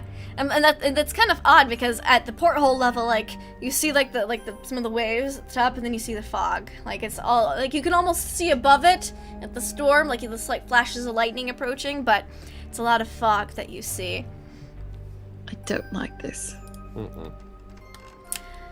And Merrick, you're at the bow of the ship. Mm-hmm.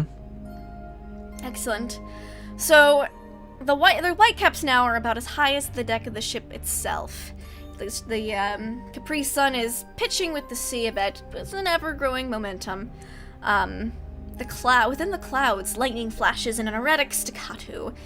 The storm is beginning to bear down aboard the ship. Mr. Monterey is relaying commands. You see that Captain Sunkissed is above deck, even though it's begun to drizzle a bit. The rain's starting to kind of come in, and he's not happy about it, but he is up here with his crew, making sure those orders are relayed and given out. You see that Mr. Monterey looks over to Elam and Ambara, and he says, "You two might want to go below decks if it gets any worse than this before we get to shelter. It's going to get a bit rough up here." Well, the animal's got to make it through this. If it gets any worse, me and the lady will do what we got to do. All right. I gave you guys a warning. Not my fault. So the wind catches in the sails, even though they've been furled up a bit to not catch too much. The masts themselves groan with sudden strength as this wind is increasing. This wind is increasing too rapidly for a storm of this size. This is the size, you looked at it and you're like, this is a thunderstorm. It's not a hurricane, it's not. But these winds are too fast. It's hard to hear anyone above a shout. The sea is getting rougher and rougher, throwing up a fine misty spray above you. It's combining with the sea fog, reducing visibility to, 10, 20 feet at best. Behind you, you see the leading front of the storm illuminated by bright flashes of lightning. It looks like a wall of solid water as the rest of the storm begins to bear down on the ship. It hangs in the air for just a moment, and then boom, it's on the ship. It's drenching everyone in a torrent of water. Now, those of you aboard on the deck, as the storm is hitting with incredible force and ferocity, you hear because you're standing at the bow, you're pretty close to Captain Sunkissed, and you hear him scowl. "What the bloody hell kind of storm is this?" He looks really surprised. This, you're surprised as well. The storm this size should not be this powerful. But I need everyone on deck to make me dex checks. You see the island getting larger. Mr. Monterey's like, "We'll be there in a few minutes. We'll be able to make it." Would you like checks or saving throws? Dexterity saving throws, please.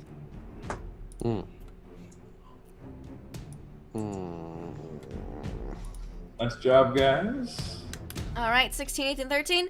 All right, you all are okay for this first round of as a wave crashes over the deck of the ship a bit. I have a rocks. question. Yes. As like this is approaching us, and as we get hit, can I keep that connection to the weave and like feel any wonkiness? You'll have to make concentration checks with your dex checks, but sure. Okay, yeah, I can do that. Yeah. So After the initial 18.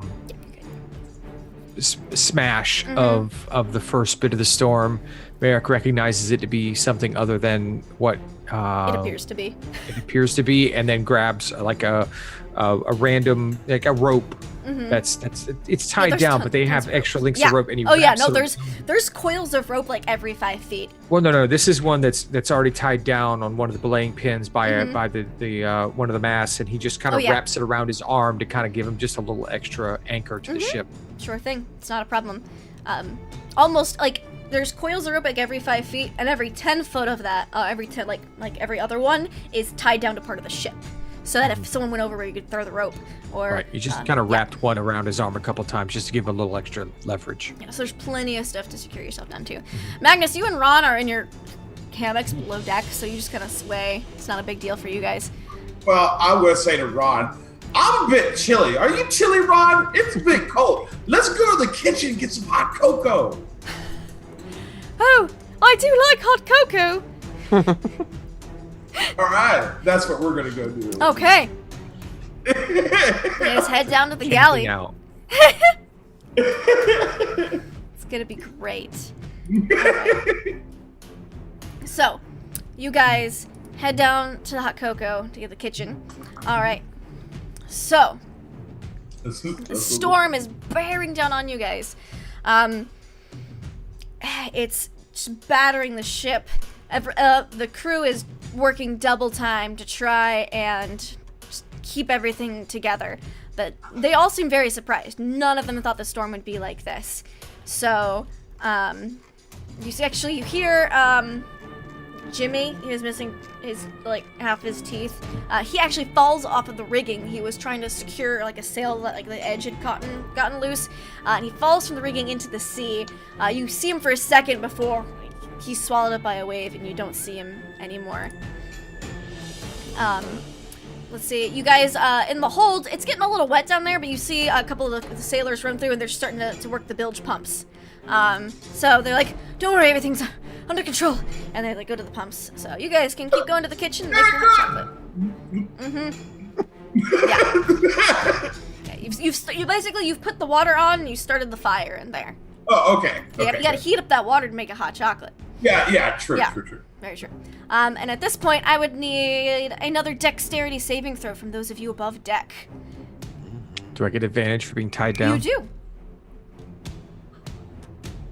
Same thing. Well, I'm not tied down. Should have tied myself down. You can tie yourself down. I mean, yeah, you gotta. Yeah, I would like to. I mean, you. Oh, I got back on a 19. But like near the rhino, I got a big old. Now I've learned enough about rope at this point to secure You've learned me. a lot about rope. Yeah. And Bara too. Mhm. Yeah, Okay. so 9 dex, but a 20 con to keep my connection Okay. to the weave. If Elam tied you down, you'd get advantage. You'd get 14 dex. I'm like nails in shoulder, Elam. You feel that kind of like that tickle at the back of your mind that's connected you to it. That's like kind of like gives you that like red alert. It's getting more intense. All right. Merrick will look back to see if, looking over the deck, and he sees like Elam and Ambara tied to the rhino, and he just looks at him like, and then just smiles big, like, like this is great. All right. Welcome to my world. I think something else is going on here. I don't know if anyone can hear me over the storm, but You're Probably yelling, yell and the that. only person who can hear you over the sound of the storm is Elam, Elam, yeah. because he's close enough to you. I know it's raining. No, I mean like something magical. Oh. Yeah, it's magical rain, just raining. Elam, that's not what I mean. Something very bad, like what happened in Odiare. Oh shit. You think? Yeah. Yeah, I can feel it. It feels the same way that it felt before. Kellis casual conversations just being yelled. Like they're 2 feet towards each other. So you notice that at this point the fog has gotten even thicker. You can only see about 5 feet, maybe 10 feet in front of you guys, depending on how the rain's blowing. I need Merrick to give me a perception check at the bow. Aye. 24. All right, you get to actually see this then. Woohoo! You see, I don't know if I want to. the rain parts for a half second, and in that break, you see a second ship, a huge privateer, rigged out to run with the storm as well. Its sails are in tatters, and you can hear the inhuman bellowing of its captain. The ship seems to veer towards you guys as you watch it, and just as it seems about to ram you guys in the front because visibility is very low, it suddenly veers away, begins to fade, as if it's being washed away by the rain. But you notice the name on the ship's bow is the Relentless. You've heard of the Relentless before. It's just a fairy tale. See, like, superstition. Like, if you see the Relentless, you're gonna meet your doom. Only dead men see the Relentless. It's a tale that's reached Eberron, and you see the captain. If a tabaxi could go pale, you swear his fur's a couple of shades lighter right now, as he sees it with you. Well, I didn't see it. I like Down- scream at Merrick. Ambara says it's magic rain. And no one can hear you. Down in the Magic. hold, you've like, things are moving, but you've gotten your cup of hot chocolate brew, you and Ron both. However, the firebucks has bounced loose, and it spills hot coals everywhere. Oh, shit. You and Ron are both going to take, Saw that coming. 4 points of fire damage as coals bounce around your feet. It's very hot. Thankfully, they're put out fairly quickly by the water in the bilge, but it's surprising. You're not quite expecting it. You see, It feels our feet are wet. We should go back up deck. up top or back to our hammocks. The hammocks, where it's dry. Why would we go? That's a up good top? idea, Magnus. We can drink our hot chocolate there. Yeah. All right. So you guys make it back to your hammocks. You notice, Ambara, the leopard's cage is beginning to oh no. like it's chained down, but they're getting loose a little bit. It's starting to slide around a little bit. I don't think there's anything I can do about that. Hold on. Yeah, there's nothing I can really do about that right now, unless Yeah. I can mend it to be stronger. But not no. really. And at this Alright. point, another wave breaks over the ship. More dexterity saving throws for those aboard up top. Okay, stop. No, ma'am. Oh, I'll take a nat 25. Oh, I can't see. Nice. I have cat butt in my it face. happens. Bring it on. You guys are doing Target, good move. with those dex saves. 16 Yeah, you all are and good. I lose my connection. You to do, the reef. you do. The cat's cage shifting and you barely being able to hold on has broken your concentration. But you guys watch as you look and a couple crew members are missing. You don't see Snake, you don't see Shanty, and it looks like maybe Lucky got washed overboard as well. Damn it, Lucky was hot. She was a looker, just missing a couple fingers.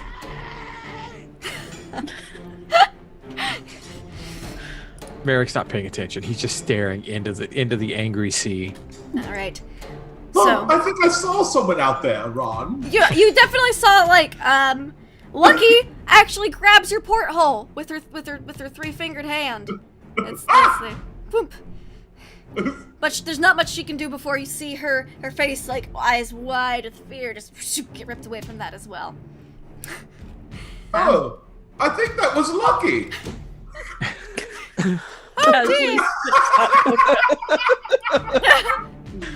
So it's not just a clever name. At this point, the winds get even more intense, and your foremast snaps about 2/3 of the way up. No one's Okay, does it snap forward or does it snap aft? It snaps aft. Okay, good, because So, that would have been that's none away of you from me guys then. are standing there, so you don't have to make your saving throw against this damage. However, it is gonna take out. Tesla's very traumatized by this. It's gonna take out Slim. He's the tallest crewman. It just bonks him right on the head, knocks him out. So now he's unconscious. Body's just sliding around the ship. All these poor crewmen. You see another break in the weather, and all of you see this. Or all of you above deck see this. Probably Magnus probably too, because you're in like the front of the boat in your hammocks. You see near the bow, there's a great island ahead. It's green, but bathed in sunlight, and then it's gone. And the storm seems to get even. I'd say it gets worse, but it just keeps battering on. You've lost several members of the crew. And then I need everyone to make me perception checks on board. And Magnus. Actually, just everybody give me a perception check. 6. 6, okay. Agnes is good at this. Oh, dang, Elam. Elam. That's real good, Elam. Alright, so Magnus and Ambara don't notice it, neither does Mac. Elam, your monster hunting eyes see something that they don't like. You see this, because you're near the railing, so you can see that there is this tentacle comes up. Oh, shit. And another tentacle comes up on the other side of the ship. But these tentacles are grayish green and translucent. You can kind of see through them.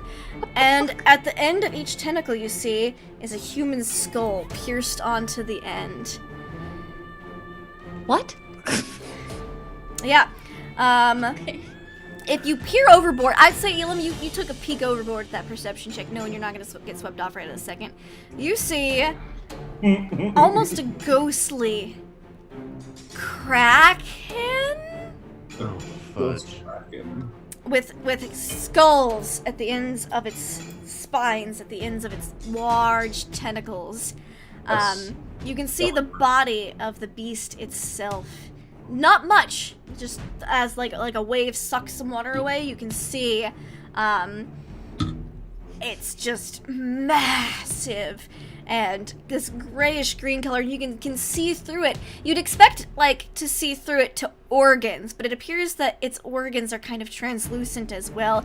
You've never heard of a kraken like this before. It's almost as if it was a ghost kraken or a soul kraken or an ethereal kraken of some sort. And you notice it before everyone else, and you are able, if you wish, to yell out, and Ambara will be able to hear you. As you see 10 of these tentacles come up and start to, and it looks like they're about to lunge out at different members of the ship. And that, my friends, as one impales Captain Sunkissed right next to Merrick. Not the cat. Can I save the cat? How would you like to save the cat? Well, I have pretty good reflexes, and I'm used to the sea. If he's getting impaled, But I just didn't see the soul kraken coming. But I see the cat. You do. Okay. I'll give you a dex check, but it's gonna be real difficult. Okay, a dex check to try and save my kitty cat friend. Yeah. Oh, I thought you were saving his hat. Nope, 13. Okay. 13. No, he's impaled, but the spine pulls out of him, and he's not pulled over deck. He's just impaled, and he's kind of like he doesn't seem mortally wounded by this. It appears that Mr. Captain Sunkissed has seen some shit and is a decently high level, so maybe it's a good thing you didn't try to do a mutiny on him. as he survived an impaling by this soul kraken tentacle, but he looks up at you as he's like on the ship, his claws just dug into the planks of wood beneath him. And he looks up at you, and you can see in his eyes that this is not good. And that is where we're gonna end it for today. You'll kind of hear him say, "Soul Kraken." What the fuck is a soul kraken? You guys are gonna find out. Oh my god. He looks terrified. There seems to be some sort of ghostly visage outside. Yeah. You're enjoying your warm beverage. Half of it's spilled out, but they're still enjoying it. But yeah, so that's what we're gonna call it for this evening. Unfortunately, our dear friend Ron Wasley, Shiny Pilot 206, he got a call to go save some people, so he had to quit. But he'll be back with us next week because he doesn't work next Tuesday. And be ready for some awesome, super happy fun times with the Soul Kraken. Right, guys? Guys, We're this is great. so dicked. Right, I just almost threw a Kraken at my level 11 group last night, and I didn't expect him to survive if it showed up. We're level 2, so You'll yeah. be fine. It's a Soul Kraken. It's completely different than a regular Kraken. It Yeah, says it Kraken. needs soul instead of your body. That's all I need to hear. It's Kraken. So yeah, that's Shiny Pilot. He'll be back next week. Magnus, how are you? What did you think of the session? Favorite part? And where we can find you. D20 coup de grace. Oh man. Favorite part. Dang, I normally have some time to think about this. I suppose when you Naked start halfling wrestling? Well, that was pretty good too. The halfling wrestling was pretty fun. Yeah. Oh, You guys are. I was surprised. She was pretty awesome. She was making some good rolls. No. Well, they have to challenge her again later Stop. if she survives. If she survives, she hasn't gotten swept overboard yet. She's down there pumping the bilge, with a couple others down there. So yeah. Yeah. Ambara. 20 coup de grace. All that Yeah. stuff. Yes. Twitch and Twitter. Hello. How are you? What'd you I'm think? slightly in shock, but that's a good thing, right? Yeah. I'm at Nuggetosaurus on Twitch, Twitter, and Instagram. I do variety streaming on my channel Wednesdays through Sundays. My favorite part was hands down that Soul Kraken reveal. Thank you. Like I was expecting the fog. I was kind of expecting another ship to show up. I was not expecting a fucking Soul Kraken. Good. Never even heard of one of those things before. Old so- school Ravenloft. You gotta love it. Gotta love it. So yeah, I'm super ready for next week. Excited? To, That's what we're die. picking up right here. It's gonna be great. Yeah. All right. Mr. Elam D. Wood Jr., how about you? Oh, it was amazing. The halfling wrestling notwithstanding, far and away the sexiest thing that has happened on this show so far. Would have been my favorite if not for this exchange. I only sleep 4 hours a night. Creepy. Best answer to that question, and it takes a man of leisure to get that comment correctly. And as a fellow man of leisure, I salute you, Frank. Well done. And yes, I love that I get to do this, and I just think these marvelous people are awesome, and I'm very lucky to be here. And thank you, Lindy, for having me, and I can't wait for next week for Soul Kraken. So Kraken. Yes, it's gonna be a cracking good time. Hey. Oh, Good. No, let's go ahead and get those out. Oh no. We got a week of that, so we do. You best believe I'll be posting Kraken jokes all week in our chat. Merrick, how is our good sailor doing today with my pitifully low boat knowledge? Oh no, I thought you did exceptionally well. I did. Matter of I fact, tried to research a little bit. I was prepping for it as well, and you were hitting all the notes. This is deception check. I'm playing the pirate / sailor / whatever you want me to be. at this moment. No, yeah, this is great. That was well done, well done.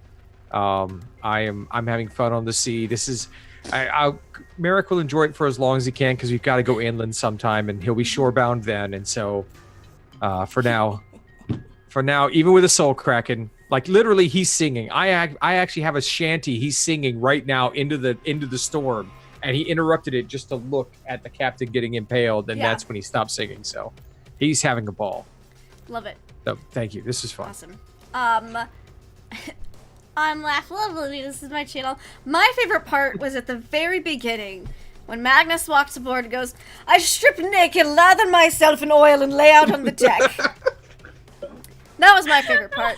Just because I should have expected it, but I didn't, and it just caught me so off guard in a fantastic way. I loved it. I was like, of course he does. This makes perfect sense. Why we should be used to Trip by now. We should. It surprises us every time. I love it. It's like when we were doing Out of the Abyss, and Nanko would just do stuff, and I'd be like, what? It just always catches me because I'm like, yeah, in the zone, and then it's like, boom, and it's like, yes, I love it, but why did I not see that coming? And I'm glad I didn't. Super duper fun. I figured you guys, after dealing with the horrors of Odiare, would have a nice few days in the sea before shit started going down south quickly. Because, you know, Kraken. Guys, maybe you might have caught on that there's a very specific song that plays whenever you guys go into the mists, and well, you may have just gone into some more mists. So, it's super fun, it's super happy, fun, crack-a-lackin' times next week. Really excited. Check me out here and on the Twitters. On the Twitters is where I announce where I'm going live and when. I don't think I have anything super special this week. Yes. So just thank you guys so much for hanging out and watching. This has been super fun. Tune in next week to see the terror, the super fun, awesome stuff that this soul cracking can do, and what happens to these guys, because it's gonna be fantastic. I can't wait. In the meantime, I think Scraticus is probably streaming Curse of Strahd because it's season finale week for him. So we'll go from Mists of Barovia and Soul Krakens to their little Curse of Strahd game. So thank you guys, oodles and bunches. I can type and talk at the same time. Boom. On a raid. You guys are the best. We'll catch you later. Bye. Night.